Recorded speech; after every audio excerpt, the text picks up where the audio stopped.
আবু কাতাদা রাদিয়াল্লাহু তাআলা আনহু বলেন,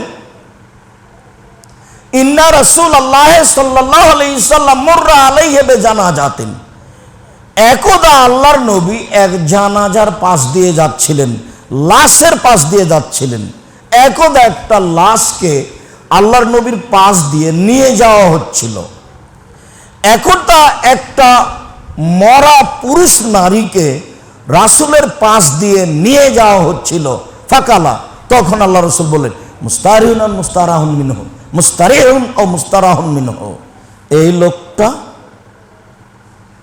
নিরাপত্তা আরাম গ্রহণ করুক, এর থেকে নিরাপত্তা আরাম শান্তি গ্রহণ করা হোক।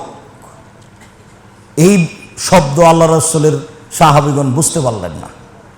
অনেক সময় রাসূলের মুখের ভাষা সাহাবীগণ বুঝতে পারেন না। একটা লাশ সামনে দিয়ে চলে যাচ্ছে, তো তিনি আরবি ভাষায় বললেন, মুস্তারিহুন ও মুস্তারাহুন মিনহু। কালু মাল মুস্তারিহু ওয়াল মুস্তারাহু মিনহু, আল্লাহর নবী মুস্তারিহ আর মুস্তারাহ কি জিনিস এটা তো আমরা বুঝতে পারলাম না, এটা কি বললেন আপনি? যে এই লোক নিরাপত্তা আরাম শান্তি গ্রহণ করুক, এর থেকে নিরাপত্তা আরাম শান্তি গ্রহণ করা হোক, এটা কি ভাষা? তখন রাসূল সাল্লাল্লাহু আলাইহি সাল্লাম বলছেন, শোনো, আল আব্দুল মুমিনু ইস্তারিহু মিন নাসাবি দুনিয়া ওয়া আদাহা, লোকটা যদি ভালো হয় তাহলে দুনিয়াবি সমস্যা, ফিতনা ফাসাদ, কষ্ট ক্লেশ, মারামারি হইচই, পাপের সমস্যা, অনেক দুনিয়াতে কষ্টকর ব্যাপার আছে, সেইটা থেকে লোকটা বেঁচে যাবে। তাড়াতাড়ি তাকে কবর দিয়ে দেওয়া হোক। এই জন্যই আল্লাহর নবী তাড়াতাড়ি কবর দিতে বলেছেন। কবর দিয়ে দাও, তার জান্নাতের সব কিছু তার কাছে চালু হয়ে যাবে। তো কবর দিতে দেরি করেছো কেন? সময়ের গতিতে হবে। এইখানে আল্লাহ রাসূল বললেন, এই লোকটাকে দুনিয়ার সব কষ্ট ক্লেশ থেকে নিরাপত্তা দিয়ে দেওয়া হয়েছে, নিরাপত্তা দিয়ে দেওয়া হোক, একে তাড়াতাড়ি মাটি দিয়ে দেওয়া হোক। এই লোকটাকে সব কিছু থেকে নিরাপত্তা শান্তি দিয়ে দেওয়া হয়েছে। তাহলে মুস্তারাহু মিনহু কি? যার থেকে নিরাপত্তা শান্তি পাওয়া যাবে। তখন রাসূল সাল্লাল্লাহু আলাইহি ওয়াসাল্লাম বলছেন, শোনো,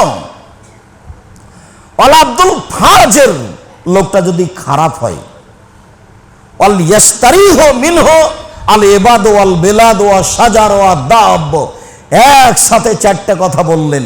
লোকটা যদি খারাপ হয় তাহলে ওর থেকে নিরাপত্তা পাবে, শান্তি পাবে মানুষ, পুরুষ নারী, ওর থেকে শান্তি নিরাপত্তা পাবে গাছপালা, ওর থেকে শান্তি নিরাপত্তা পাবে পশু প্রাণী, ওর থেকে শান্তি নিরাপত্তা পাবে দুনিয়ার সব কিছু। এসবের অর্থ কি? ইস্তারিহু মিনহুল ইবাদু ওয়াল বিলাদু ওয়াশ শাজারু ওয়াদ দাওয়াব, ওর থেকে নিরাপত্তা পাবে মানুষ, ওর থেকে নিরাপত্তা পাবে দেশ, ওর থেকে নিরাপত্তা পাবে গাছপালা, ওর থেকে নিরাপত্তা পাবে পশু প্রাণী। এই কথাগুলির অর্থ কি? এক নম্বর কথা হচ্ছে, পাপী লোক যতক্ষণ পর্যন্ত উপরে থাকে তার পাপের প্রতিক্রিয়া মানুষের উপরে পড়ে, পশু প্রাণীর উপরে পড়ে, দেশের উপরে পড়ে, গাছের উপরে পড়ে। যার কারণে রাসূল সাল্লাল্লাহু আলাইহি ওয়াসাল্লাম বললেন, ওকে তাড়াতাড়ি ঢেকে দেওয়া হচ্ছে না কেন? ঢেকে দেওয়া হলেই তো মানুষ নিরাপত্তা পায়, পশু প্রাণী নিরাপত্তা পায়, গাছপালা নিরাপত্তা পায়, দেশ নিরাপত্তা পায়। আর যতক্ষণ পর্যন্ত ও আছে তার পাপের প্রতিক্রিয়া সব কিছুর উপরে আছে। সাথে সাথে আল্লাহ রাসূল এ কথা বলছেন, এটা কথার অর্থ এটাও হতে পারে যে ওর কারণে যে মানুষের মধ্যে একটা মারামারি ছিল, হইচই দাঙ্গামা ছিল, ওকে না ঢেকে দেওয়া পর্যন্ত মানুষ সমাজে এই ক্ষতি বহাল থাকবে। একথা অর্থ এও যে ওর ভিতরে যে একটা পাপের খারাপ ছিল, ওর পাপের কারণে যে একটা সামাজিক ক্ষতি ছিল, এই ক্ষতিটা গাছের উপরে পড়ে।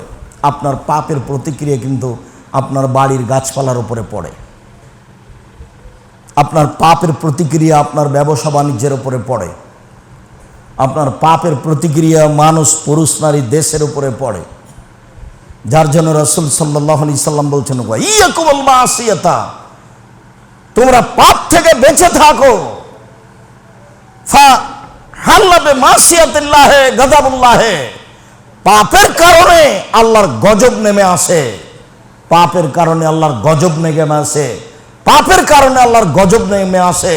সেই গজব মানুষের উপরে পড়ে, সেই গজব দেশের উপরে পড়ে, সেই গজব পশু প্রাণীর উপরে পড়ে, সেই গজব গাছপালার উপরে পড়ে। আপনার পাপের কারণে আপনার বাড়ির গাছটা ভালোভাবে হচ্ছে না, কয়দিন পরে মারা যাচ্ছে, লাল হয়ে যাচ্ছে, অনেক সমস্যা নেমে আসবে। হাদিস কিন্তু বুখারী মুসলিম, খুব ভাবার ব্যাপার। সম্মানিত মসজিদের মুসল্লি, দিনী ভাই বোন যারা আপনারা আমাদের সাথে আছেন, যারা যান্ত্রিকভাবে পৃথিবীর বিভিন্ন প্রান্ত থেকে আমাদের সাথে রয়েছেন, আমরা বিষয়টি আপনাদেরকে আন্তরিকভাবে ভাবার জন্য, চিন্তা ভাবনা করার জন্য অনুরোধ জানাচ্ছি। আব্দুল্লাহ ইবনে মাসউদ রাদিয়াল্লাহু তাআলা আনহু বলেন, রাসূল সাল্লাল্লাহু আলাইহি ওয়াসাল্লাম একদা বললেন, ইস্তাহিউ মিনাল্লাহি হাক্কাল হায়া, পৃথিবীর মানুষ তোমরা আল্লাহকে সত্য সত্যই লজ্জা করো। দেখুন তো বিষয়টি কেমন। পৃথিবীর মানুষ, ইস্তাহিউ মিনাল্লাহি হাক্কাল হায়া, পৃথিবীর মানুষ তোমরা আল্লাহকে সত্য সত্যই লজ্জা করো। কালু ইন্না নাস্তাহি মিনাল্লাহি, আলহামদুলিল্লাহ ইয়া নবী আল্লাহ, হে আল্লাহর নবী, আমরা আল্লাহকে সত্য সত্যই লজ্জা করি। হে আল্লাহর নবী, আল্লাহর প্রশংসা, আমরা আল্লাহকে সত্য সত্যই লজ্জা করি। এই পর্যন্ত বলতেই কাল আল্লাহ রাসূল বলছেন, লাইসা কাযালিকা, না না না না, তোমরা যেটা বলেছো সেটা আমি বলিনি।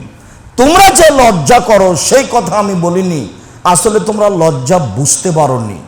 এই কথা বলার পরে বলছেন, মান ইস্তাহিয়া মিনাল্লাহি হাক্কাল হায়া, যে লোক সত্য সত্যই আল্লাহকে লজ্জা করতে চায়, যে লোক সত্য সত্যই আল্লাহকে লজ্জা করতে চায়, ফাল ইয়াহফাজির রাসা ওয়া ওয়া ওয়াল বাতনা ওয়া মা হাওয়া ওয়াল ইয়াযকুরিল মাউতা ওয়াল বেলা। পরস্পর তিনটা কথা বললেন। শোনো, আল্লাহকে সত্যই সত্য লজ্জা করা হচ্ছে মাথার হেফাজত করা। মাথার হেফাজত কি? মাথার হেফাজত মানে হলো এই নাক, কান, চোখকে নিরাপদে রাখা। রাসূল সাল্লাল্লাহু আলাইহি সাল্লাম বলছেন, আইনানে তাজনিয়ানে জিনাহুমা নাজরো, দুই চোখের জেনা হচ্ছে চোখ দিয়ে দেখা। ওয়াল ওজনানে জিনাহুমাল ইস্তেমাও, দুই কানের জেনা হচ্ছে কান দিয়ে শোনা। ওয়া জিনাল লিসানা নুতক, জিহ্বার জেনা হচ্ছে কথা বলা। এগুলো বড় বড় পাপের মাধ্যম। আর আল্লাহর হস্তে এখন তো মানুষের হাতে বড় মোবাইল, দিনরাত ল্যাংটা মেয়ে দেখে চক্ষু ঠান্ডা করছে, কলিজা ঠান্ডা করছে, জানটা সহজ করছে, জান্নাত কিনবে সেই জন্য। জান্নাত পড়ে আছে, জান্নাত কি অত সহজ? রাসূল সাল্লাল্লাহু আলাইহি সাল্লাম বলছেন, হুজবাতিন নার বিশাওয়াত হুজবাতিল জান্নাত বিল মাকারিহ, জাহান্নামকে ঘেরা আছে মনের ইচ্ছা দিয়ে, জান্নাতকে ঘেরা আছে কষ্ট ক্লেশ, নিয়ম নীতি দিয়ে। নিয়ম নীতি ছাড়া, কষ্ট ক্লেশ ছাড়া জান্নাত পাওয়া খুব কঠিন, টাফ ব্যাপার। জাহান্নাম পাওয়া সহজ। মন মতো চলে যে জাহান্নামে যাবে সে, ইচ্ছা মতো চলে যে জাহান্নামে যাবে সে। রাসূল সাল্লাল্লাহু আলাইহি সাল্লাম বললেন, মাথাটাকে নিরাপদে রাখলো।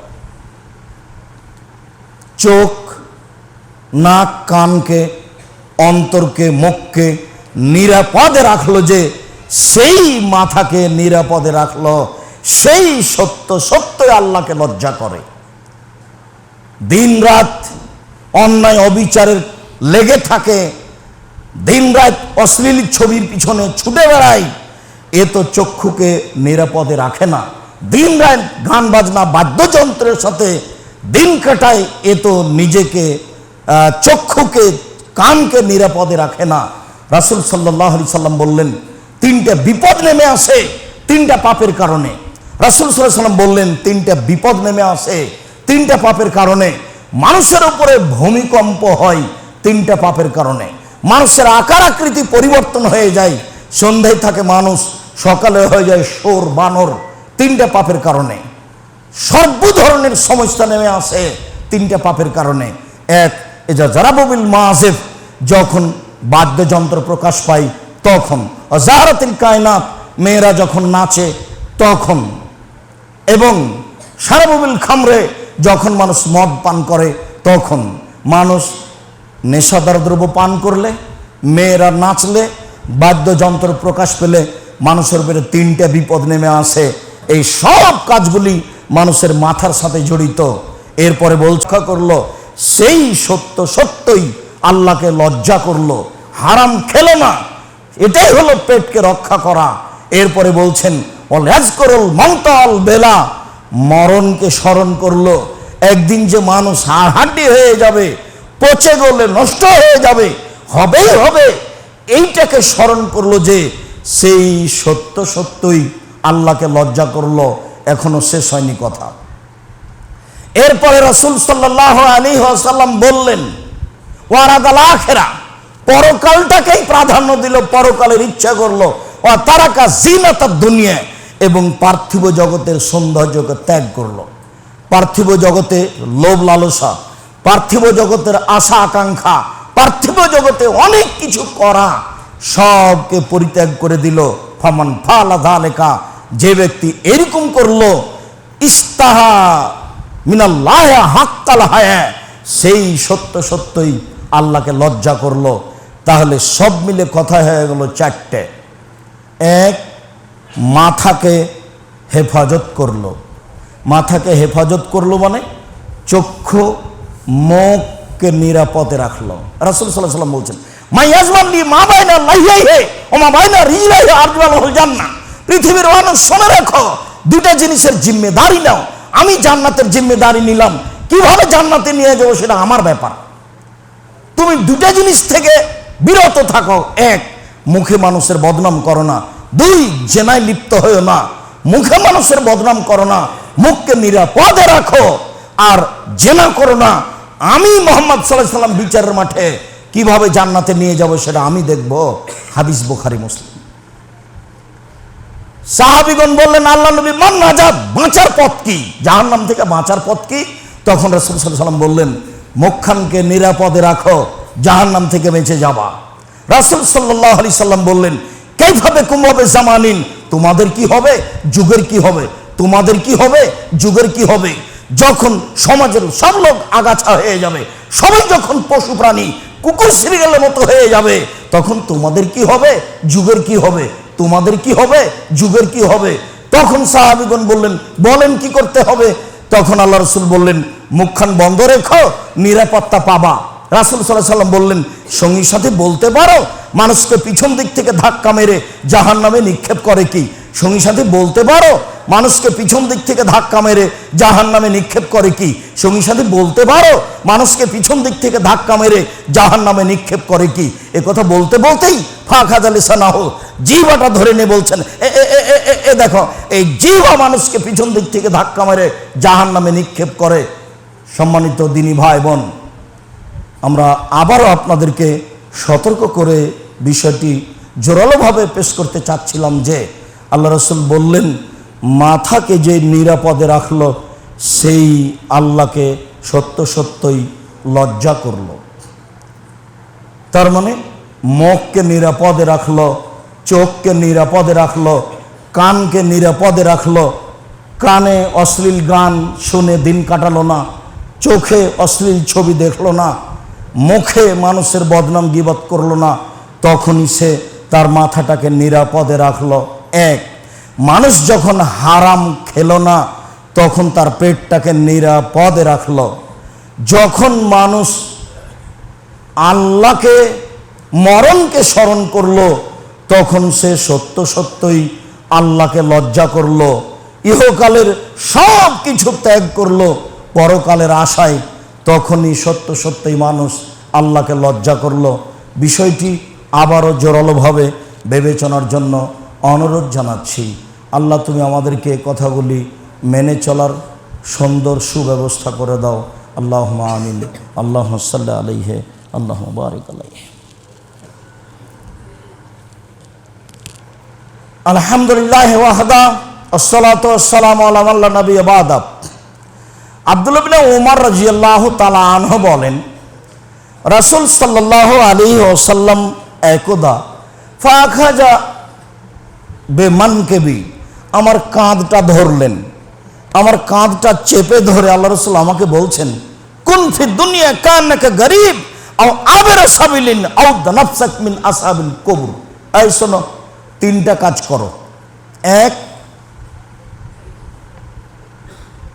কুন ফি দুনিয়া কান্নাকা গরীব, পৃথিবীতে বেঁচে থাকো অপরিচিত হয়ে, পৃথিবীতে বেঁচে থাকো সাধারণ মানুষ হয়ে, পৃথিবীতে বেঁচে থাকো অপরিচিত হয়ে, পৃথিবীতে বেঁচে থাকো সাধারণ মানুষ হয়ে।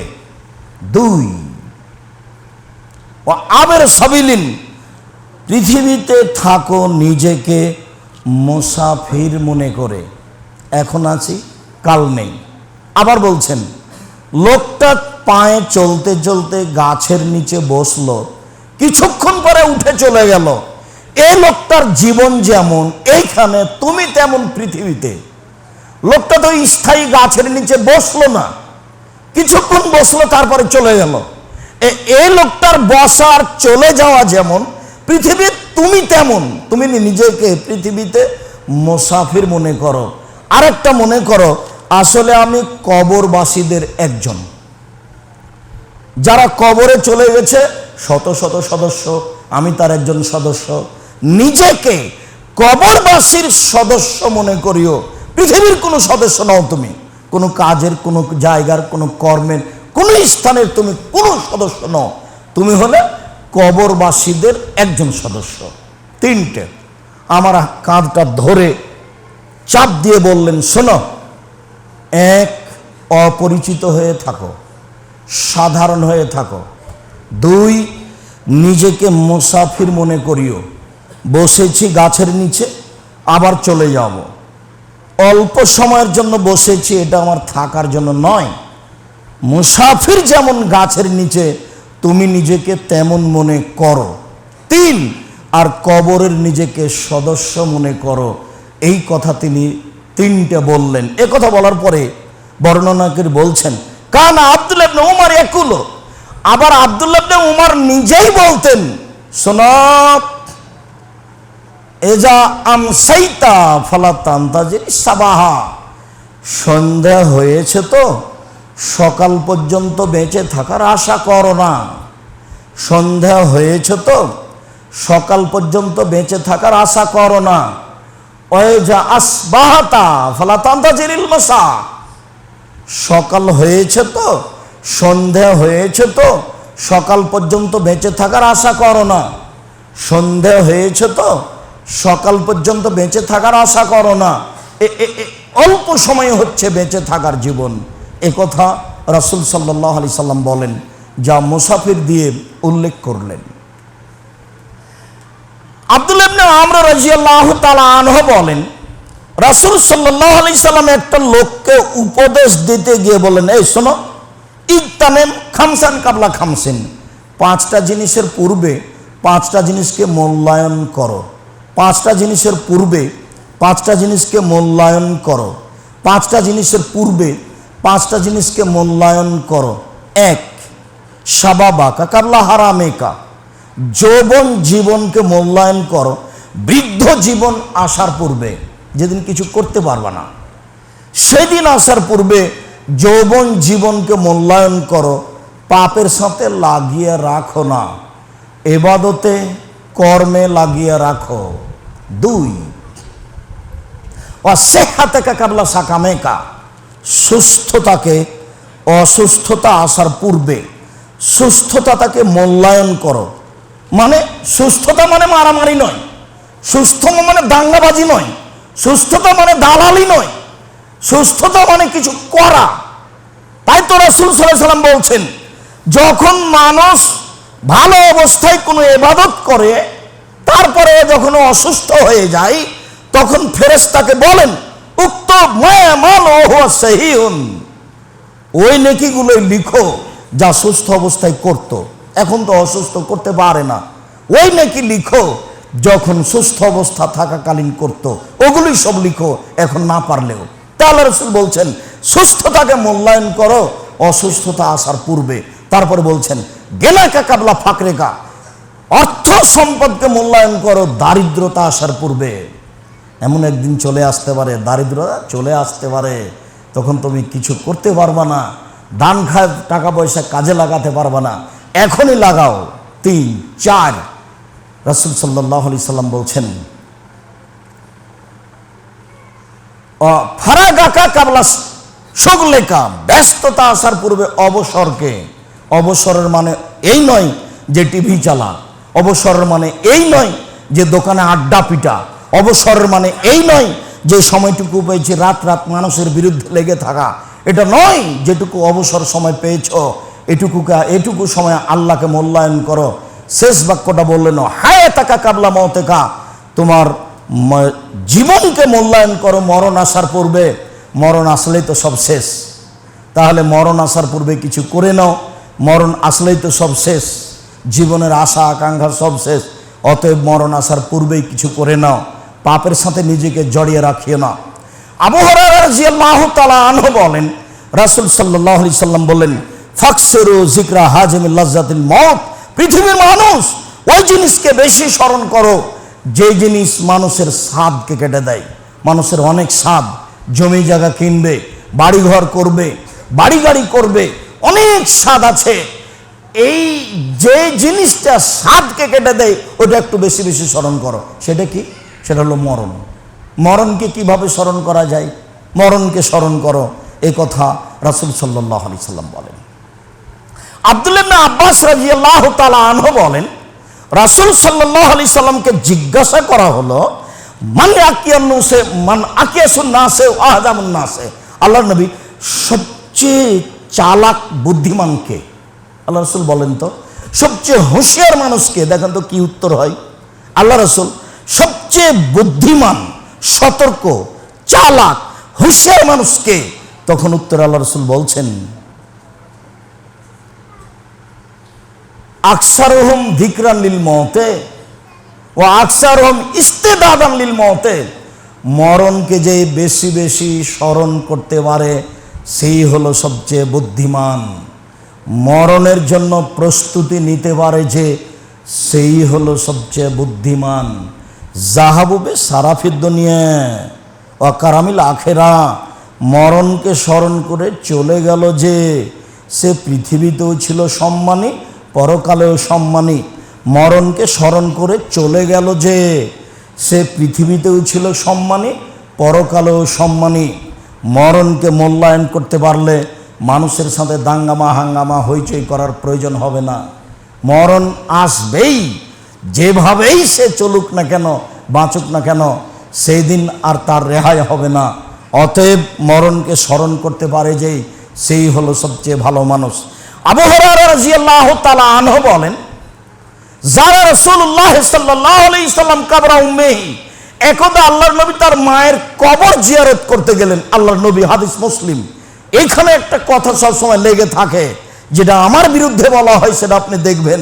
যারা রাসূলুল্লাহ সাল্লাল্লাহু আলাইহি সাল্লাম কবর উম্মিহি, আল্লাহর নবী একদা তার মায়ের কবর জিয়ারত করতে গেলেন। পাপাকা, কবর জিয়ারত করতে গিয়ে কেঁদে ফেললেন। ওয়াবকা মান হাওলাহু, আশেপাশে যারা ছিল তাদেরকেও কাঁদিয়ে দিলেন, এমন কান্না করলেন সবাই কেঁদে গেল। ফাকালা, তিনি বললেন ইস্তাযানতু লিরাব্বি ফি আন আস্তাগফিরা লাহা, আমি আল্লাহর কাছে অনুমতি চাইলাম, আল্লাহ আমি একটু আমার মায়ের জন্য ক্ষমা চাচ্ছি আপনার কাছে, এটা আমাকে অনুমতি দেন তো, আমি আপনাকে একটু বলি যে আমার মাকে ক্ষমা করেন, আমাকে এই অনুমতি দেন তো আল্লাহ। আমি একটু বলি আপনাকে যে আমার মাকে ক্ষমা করে দেন, ফলামিউজানলি আমাকে অনুমতি দেওয়া হলো না।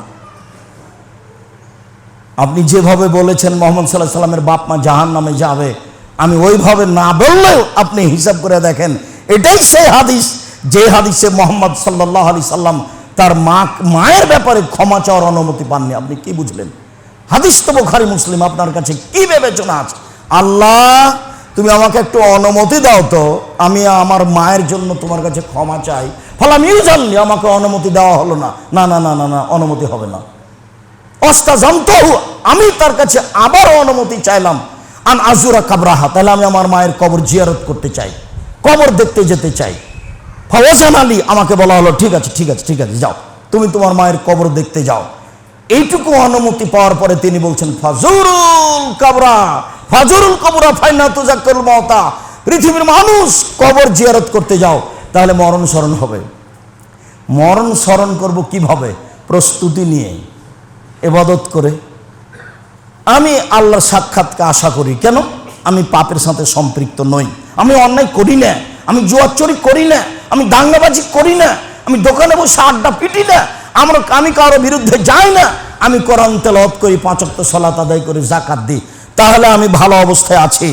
এখন আমি আল্লাহর সাথে সাক্ষাতের জন্য প্রস্তুত।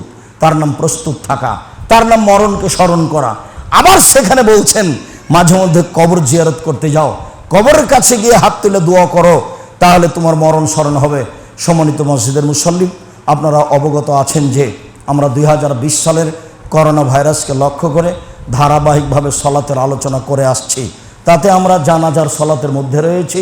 বর্তমানে আমরা রয়েছি যে মানুষ মরণ চাইতে পারে কি না, সাথে সাথে আমরা এই অবস্থাতে রয়েছি যে মানুষ মরণকে কিভাবে স্মরণ করতে পারে।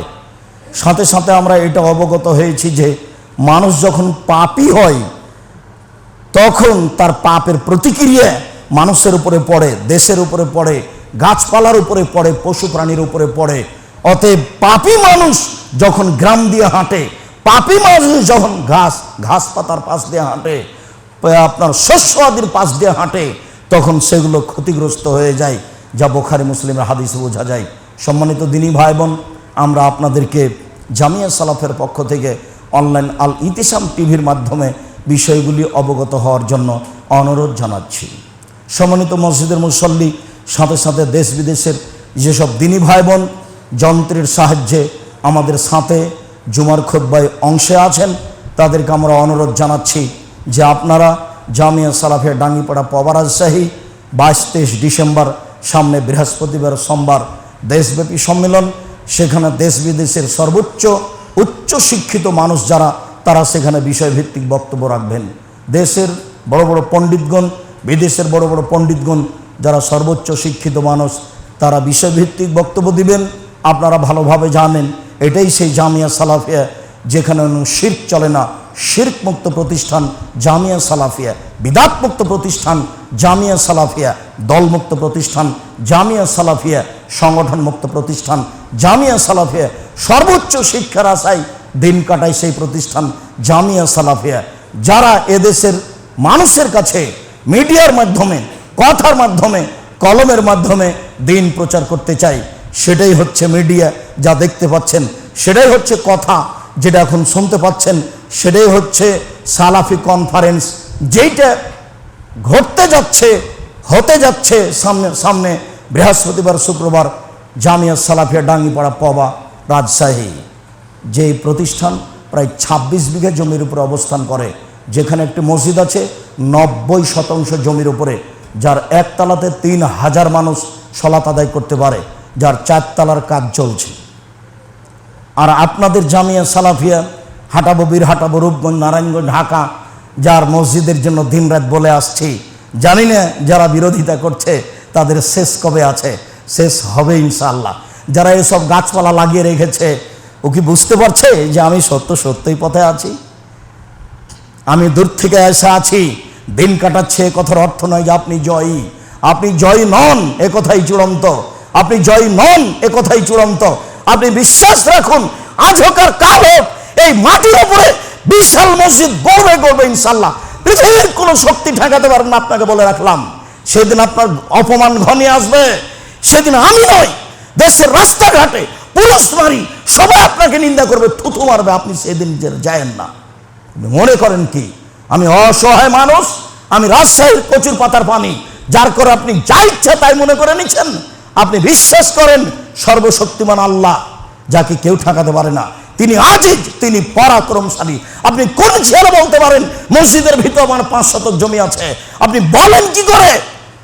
আপনার হুঁশ থাকা দরকার। মরণ একদিন আপনাকে ধরবেই, আপনাকে একদিন মানুষ থুথু দিবে। আপনি মনে রাখেন, চিরদিন ক্ষমতা থাকে না, চিরদিন বিলীন হয়ে যায় ক্ষমতা। ফেরাউন ডুবে গেছে, আপনি মনে রাখবেন। জোর করে ক্ষমতা খাটিয়ে কিছু করা যায় না। এসব জমির টাকা পয়সা দেওয়া আছে, ভিক্ষা করে নিয়ে এসে টাকা দেওয়া আছে, সব টাকা ভিক্ষা করে। আমি এদেশের একজন ভিক্ষুক, আমার মনে বড় স্বাদ, আমি এদেশের মাটিতে উন্নত মানের প্রতিষ্ঠান গর্ব করবো ইনশাআল্লাহ। সেই প্রতিষ্ঠানকে পৃথিবীর কোনো শক্তি ঠেকাতে পারবে না। জামিয়া সালাফিয়া ডাঙ্গিপাড়া, জামিয়া সালাফিয়া হাঁটাবো, বীর হাঁটাবো, রূপগঞ্জ, নারায়ণগঞ্জ, ঢাকার এই বিশাল মসজিদকে পৃথিবীর কোনো শক্তি ঠেকাতে পারবে না ইনশাআল্লাহ। বলে রাখলাম আপনাকে, আজ হোক আর কাল হোক, যেদিন আপনার উপরে অপমান ঘনিয়ে আসবে, সেদিন আমার কিছু করার থাকবে না। আমি খুব দৃঢ় চেতনার মানুষ, আমার ভিতরে কোনো দুর্বলতা কাজ করে না। আমি মানুষের 1 পয়সা খাই না, আমি মানুষের অন্যায় দেখে ভুল পথে চলে যায় না, আমি কারোর সাথে অন্যায় কোনো কথায় জড়িয়ে পড়ি না।